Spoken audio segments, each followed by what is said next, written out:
Hello everyone.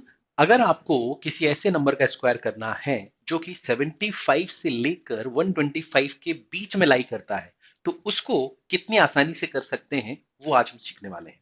ठीक है, तो समझते हैं कैसे हम इस सवालों को करने वाले हैं। क्या कहा मैंने कि 75 से लेकर 125 के बीच में होना चाहिए नंबर। ठीक है, तो अगर कोई नंबर 75 से लेकर 125 के बीच में लाई करता है तो सबसे पहले हम अपना एक बेस बनाते हैं और उस बेस को हम क्या बनाते हैं, 100। अब इसका क्या मतलब है, मान लो आपको 101 का स्क्वायर करना है। बहुत इजी सा एग्जांपल लिया मैंने। तो जो भी नंबर 75 से 125 के बीच में होगा उसके लिए मैं बेस बनाऊंगा 100।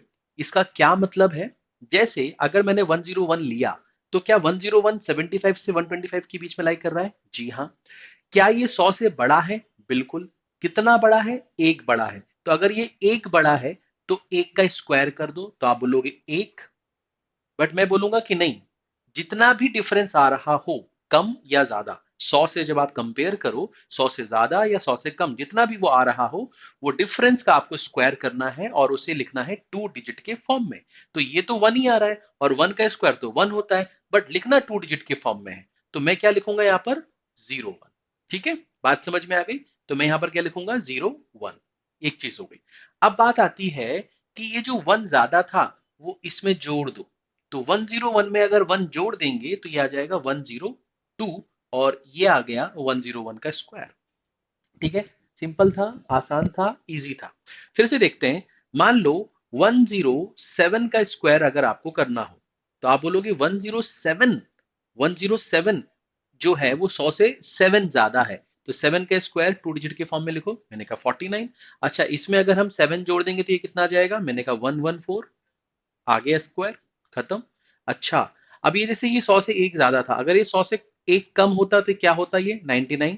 ठीक है, अगर ये एक कम है तो एक का स्क्वायर करो, 2 डिजिट के फॉर्म में लिख दो। मैंने कहा लिख दिया। अब इसमें से एक कम कर दो, एक कम करोगे तो कितना आ जाएगा? 98 आ गया। 9801, 99 का स्क्वायर। ठीक है, अब जैसे मान लो ये 93 होता। अब 93 जो है वो 100 से 7 कम है, तो 7 का स्क्वायर लिखो 49। ठीक है, अब इसमें से 7 कम कर दो। जब आप इसमें से 7 कम करोगे तो ये क्या बनेगा? 86।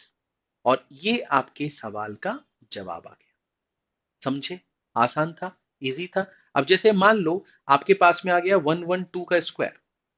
अब 112 जो है वो 100 से 12 ज्यादा है। अब 12 का स्क्वायर होता है 144। तो 144 का सिर्फ क्या लेंगे? आखिरी के 2 डिजिट, तो ये हो गया 44। बचा क्या? 1। ये क्या करेंगे सर? Carry forward. तो मैंने लिखा कि इसमें अगर मैं पहले तो ये 12 ज्यादा था तो 12 जोड़ दो तो ये हो गया 124, और ये जो 1 था ये इसमें जोड़ेंगे तो ये बन जाएगा 125। तो ये आ गया आपका 112 का स्क्वायर। सिंपल, आसान, सरल, इजी। एक बार फिर से देखते हैं। मान लो आपके पास में 121 का स्क्वायर आता, तो आप बोलते सर ये तो 21 ज्यादा है। 21 का स्क्वायर कर दो। 21 का स्क्वायर होगा 441। इसमें लिखेंगे हम 41। 4 को हम कैरी फॉरवर्ड करेंगे, तो इसमें 21 जोड़ेंगे तो ये आएगा 142। 142 में 4 जोड़ेंगे तो ये बनेगा 146। ये आपके सवाल का जवाब आ जाएगा। सिंपल था, आसान था, सरल था।